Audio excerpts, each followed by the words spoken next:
जय श्री राम, जय बागेश्वर धाम सरकार। दोस्तों स्वागत है आपका हमारे YouTube चैनल ग्रुप सक्सेस में। दोस्तों आज मैं आपको एक ऐसा उपाय बताने जा रहा हूं जो कि शत्रु नाश से संबंधित है। दोस्तों हमारे शत्रु जो होते हैं वो हमें इतना ज़्यादा परेशान कर देते हैं कि वो हमें कभी भी नज़र भी लगा सकते हैं, या फिर उन शत्रुओं का इतना ज़्यादा हमारे ऊपर प्रकोप हो जाता है कि हम यदि उनसे बचने के उपाय नहीं करें तो हमारी ज़िंदगी में उथल पुथल होना शुरू हो जाती है। तो दोस्तों शत्रुओं पर विजय प्राप्त करने के लिए, उनको परास्त करने के लिए ये सरल उपाय मैं आज शेयर करने जा रहा हूँ आपके सामने, और बहुत ही सटीक सा उपाय है। और आज का वीडियो बहुत खास होने जा रहा है दोस्तों, इसलिए इस वीडियो को लास्ट तक जरूर देखना, क्योंकि आज आपको ऐसा उपाय पता लगने वाला है जो कि शत्रु को पल भर में निपटा देगा। और साथ ही में दोस्तों इस वीडियो को यदि आप बागेश्वर धाम सरकार बालाजी कृपा प्राप्त करना चाहते हैं तो इस वीडियो को लाइक करते चलिए। वीडियो को लाइक करने से आपकी हर मनोकामना बालाजी सरकार पूरी करेंगे। साथ ही में दोस्तों कमेंट बॉक्स में जय श्री राम, जय बागेश्वर धाम सरकार जरूर लिखें, ताकि आपके जीवन में कभी भी निराशा और अंधकारिता नहीं रहे। आपके जीवन में जो बालाजी हैं वो आप पर हमेशा कृपाएं बनाए रखें। तो दोस्तों आप बात करेंगे हम कि इस छोटे से उपाय की कि कौन सा उपाय ऐसा है।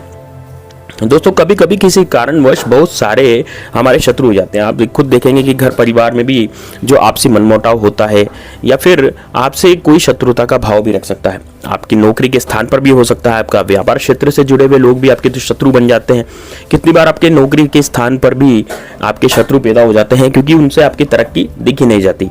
और वह शत्रु जो बनते हैं उनकी कोशिश ये रहती कि किसी न किसी प्रकार से वह आपसे बातें करे, क्योंकि वो आपके घर परिवार क्षेत्र में रहते हैं, तो आपके ऊपर शारीरिक और मानसिक तौर पर कभी कभी वो पीड़ा देने की बात भी करने लग जाते हैं। तो दोस्तों इस तरह की जो चीज़ें हैं वो शत्रुता में ही सामने आती है। और आजकल जो यदि आप तरक्की करेंगे तो आपके शत्रु अपने आप ही बढ़ते चले जाएंगे। मान लीजिए आपने कोई तरक्की करी किसी कार्य में, तो आपके 10 शत्रु पहले ही पैदा हो जाएंगे, क्योंकि ईर्ष्या की भावना उनमें होगी। यदि आप कोई कार्य ही नहीं कर रहे हैं तो आपके शत्रु नहीं होंगे, लेकिन यदि आप कार्य कर रहे हैं और अच्छे काम कर रहे हैं, आप अच्छी कमाई कर रहे हैं, आपके पास गाड़ी बंगले हैं, आपकी तरक्की हो रही है, तो आपके शत्रु ऑटोमेटिकली पैदा हो जाते हैं। तो दोस्तों अब इन शत्रुओं को किस तरह से खत्म किया जाए। दोस्तों शत्रु खत्म करने का मतलब ये नहीं है कि उसको मार दिया जाए। शत्रु पर केवल विजय प्राप्त की जाती है, और शत्रु को परास्त करने के लिए इन उपायों को आप किसी भी दिन कर सकते हैं। वैसे तो दोस्तों जो उपायों को किया जाता है वो मंगलवार और शनिवार के रोज किया जाता है, लेकिन मंगलवार शनिवार को यदि आप उपाय नहीं करना चाहते तो आप किसी भी दिन इसको, यदि आपको कोई इमरजेंसी है कि आपको शत्रु बहुत ही ज़्यादा परेशान कर रहा है, तो आप किसी भी दिन इस उपाय को कर सकते हैं। इसमें कोई भी ऐसा दिक्कत नहीं है। अब दोस्तों आगे हम बताने जा रहे हैं कि यदि आपके मन में ऐसी इच्छा है कि आपके शत्रु का नाश हो जाए, तो दोस्तों हमें ऐसा नहीं सोचना चाहिए। दोस्तों शत्रु का नाश का मतलब होता है शत्रु पर विजय पाना। इसका मतलब उसको ये नहीं होता कि उसको मारना या फिर उसको खत्म करना, ये तो हमें सोचना ही नहीं चाहिए। लेकिन यदि कोई शत्रु हमारे ऊपर जबरदस्ती की मुश्किलें डाल रहा है, जबरदस्ती हमारी प्रॉपर्टी हड़पना चाहता है, या फिर हमारे नौकरी खा जाना चाहता है, या फिर हमारा कोई अनिष्ट करना चाहता है जिससे कि हम भूखे मर जाएंगे, तो वो जो आपका शत्रु होता है वो बहुत ही जबरदस्त होता है। तो इस शत्रु को परास्त करने के लिए हम कई तरह के टोटके करते हैं, लेकिन टोटके करने का मतलब ये नहीं है कि हम उन शत्रुओं को जान से मार देंगे। ऐसा नहीं होता। शत्रु को जान से मारना नहीं होता, इस टोटकों में उसको सबक सिखाना होता है, जैसे कि उसको आर्थिक और मानसिक परेशानी देना, या फिर और किसी तरह से उसको परेशान कर देना, ताकि उसका ध्यान हम पर से हट जाए और वो अपने जीवन में लग जाए, हम अपने जीवन में लग जाए, हमारा कुछ भी वो बुरा नहीं कर पाए। तो इस तरीके से इन उपायों का उद्देश्य होता है और इस तरह के उपाय काम किए जाते हैं। तो दोस्तों आप इस उपाय से यदि आप करेंगे तो इससे शत्रुओं से आपको बिल्कुल राहत मिलेगी।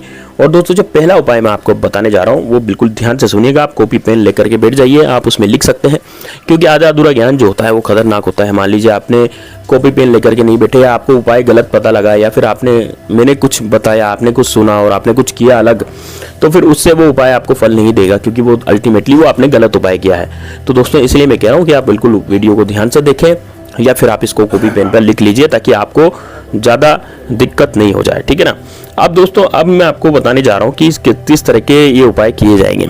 दोस्तों सबसे पहले आपको इसमें क्या सामग्री की जरूरत है वो आप देखिए। दोस्तों आपको इसमें एकांतवास की जरूरत होगी, बिल्कुल आपको कोई डिस्टर्ब ना करे, इस तरह का एकांतवास आपको चाहिएगा।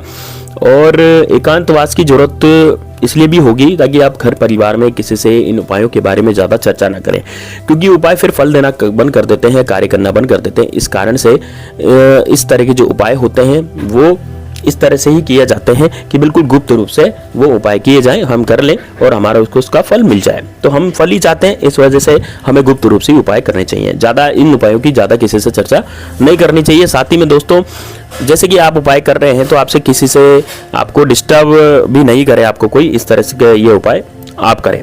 अब दोस्तों आगे इसको उपाय को किस तरह से करना, आपको लेना है शहद की शीशी। अब दोस्तों शहद की शीशी बाजार में आसानी से मिल जाती है। छोटी शहद की शीशी लानी, ज़्यादा बड़ी नहीं लानी।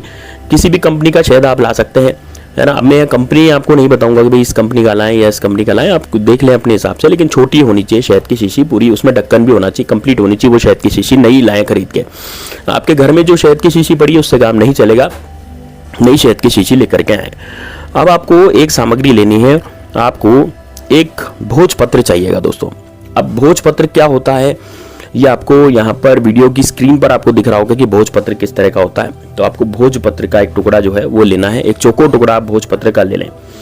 और दोस्तों आपको रक्त चंदन या फिर लाल चंदन, यानी जो आपका लाल चंदन है, लाल चंदन का भी आपको एक डंडी ले लेनी है। आपको लाल चंदन भी ले लेना है, रक्त चंदन, ताकि उससे आपको लिखने में आसानी होगी। अब दोस्तों आपको करना क्या है, आपको बैठना है दक्षिण दिशा में, और दक्षिण दिशा में अपने कमरे में बैठ जाएं। ऐसी जगह बैठे जहां पर आपको ये डिस्टर्ब न करे, और वहां पर बैठ करके आप उस भोजपत्र पर आपको शत्रु का नाम लाल चंदन से लिखना है, लाल रक्त चंदन से।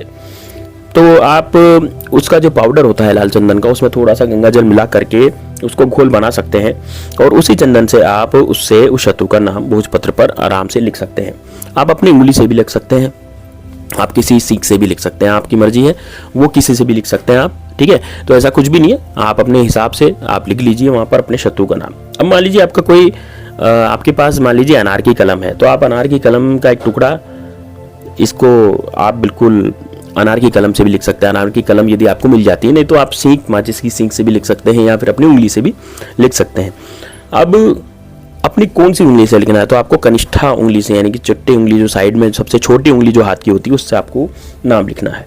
अब आप क्या करें, इस पर शत्रु का नाम लिख लिया आपने। मान लीजिए आपके एक से ज़्यादा शत्रु हैं, तो आपको क्या करना है कि वहाँ पर भोजपत्र पर केवल आपको शत्रु लिख देना है। यदि मान लीजिए एक से ज़्यादा शत्रु है तो क्या करेंगे, भोजपत्र पर आपको केवल शत्रु लिख देना है उसी लाल चंदन से। और यदि आपके एक ही शत्रु है और उसका नाम आप जानते हैं, तो उसका नाम उसमें लिख दीजिए। आप क्या करें, उस भोजपत्र को आपको फोल्ड करना है। अब फोल्ड करने के बाद आपको एक पुड़िया बना लें, और ये जो पुड़िया है दोस्तों, ये किसी भी धागे से इस पुड़िया को आप बांध सकते हैं, ठीक है ना। कोई भी धागा हो, जैसे मोली हो गई, ठीक है, या फिर कोई काला धागा हो गया, या फिर कोई सफ़ेद धागा हो गया, किसी भी जो भी धागा आपके पास पड़ा है उससे इसको बांध दें, इस पुड़िया को। अब इस धागे से बांधने के बाद आप क्या करें, अब भोजपत्र पे जो आपने नाम लिखा था और जो आपने मोली से इसको बांधा था, इसको आपको क्या करना है, शहद की जो डब्बी आपने ली है, उस शहद की डब्बी में इसको डाल देना है। अब शहद की डब्बी में डालने पर आपको अपने रोशनदान पे या अलमारी में इसको भर के रख देना है। मतलब कि भोजपत्र शहद की डिब्बी में डाल के ढक्कन लगा के आप उसको रख दें। दोस्तों आपका जो शत्रु है ना, वो नतमस्तक हो जाएगा, आपसे कभी भी दोबारा आपको लड़ने की कोशिश नहीं करेगा, ये हमारी गारंटी है दोस्तों। इस तरह का ये उपाय है, बहुत ही ज़बरदस्त है। जो शत्रु होगा, जो आपके ऊपर सिर उठाता था, या फिर शत्रु आपको बहुत ज़्यादा परेशान करता था, या मतलब आपसे लड़ाई झगड़े करता था, या ऑफिस में जो शत्रु आपको परेशान करता था, तो दोस्तों ये जो टोटका है, इससे आपके जीवन में जो शत्रु जो भी उत्पात मचा रहा है, वो शत्रु उत्पात मचाना बंद कर देगा। और वह जो दिक्कतें पैदा कर रहा था, दुश्मनी कर रहा था, वो दुश्मनी भी छोड़ करके आपका जो है वो, मतलब आप एक तरह से मान लीजिए कि जो शत्रु यदि आप पर कुछ करवाने भी लगेगा इसके बाद, तो वो खुद ही परेशानी में पड़ जाएगा। इतना ज़बरदस्त ये टोटका होने जा रहा है, तो इसका लाभ आपको तुरंत मिलेगा दोस्तों। अब दूसरा उपाय है, दूसरा भी एक उपाय है, इसको भी आप मंगलवार या शनिवार को कर सकते हैं, लेकिन ये बालाजी का उपाय है दोस्तों, इसलिए बिल्कुल ध्यान से सुनिएगा। दोस्तों आपको क्या करना है, मंगलवार या शनिवार को हनुमान जी की आराधना आपको करनी है। अब अपनी मन ही मन आपको मनोकामना करते हुए अपने दुश्मन से यदि आप छुटकारा प्राप्त करना चाहते हैं, यदि किसको भी परास्त करना चाहते हैं, या किसी भी तरह के दुश्मन, कोई भी दुश्मन हो, उनको यदि समाप्त करना चाहते हैं, तो हनुमान जी को आपको जो गुड़ है वो हर मंगलवार और शनिवार को जरूर आपको गुड़ अर्पित करना है। भले थोड़ा सा छोटा सा गुड़ ही अर्पित करें, लेकिन जरूर करें दोस्तों। बहुत ही सटीक उपाय है।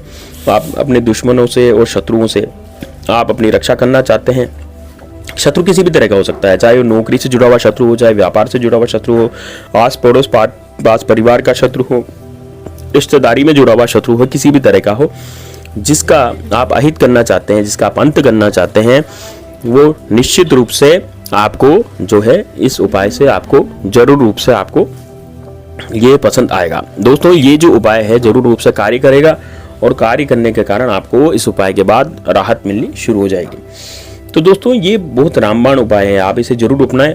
अपने परिवार और मित्रों में ये वीडियो को बहुत ज़्यादा शेयर करें ताकि उन लोगों को भी लाभ मिले, साथ ही में दोस्तों आपको भी पुण्य फल प्राप्त हो, क्योंकि आपके शेयर किए हुए उपाय से यदि उनको फायदा मिलता है तो आप पर वो एक तरह से यूँ मान लीजिए कि आपको पुण्य फल प्राप्त होगा, क्योंकि वो आपको दुआ देगा, क्योंकि उसका कार्य हो जाएगा। तो इस वजह से इसको शेयर जरूर करना। दोस्तों यदि आपने हमारा टेलीग्राम चैनल ज्वाइन नहीं करा है तो हमारा टेलीग्राम चैनल बिल्कुल फ्री ऑफ कॉस्ट है, आप उसे जरूर ज्वाइन कर लीजिए। साथ ही में दोस्तों नीचे कमेंट बॉक्स में जय श्री राम जय बागेश्वर धाम सरकार जरूर लिखे। तो मिलते हैं दोस्तों नेक्स्ट वीडियो में, तब तक के लिए जय हिंद जय भारत, जय श्री राम जय बागेश्वर धाम सरकार।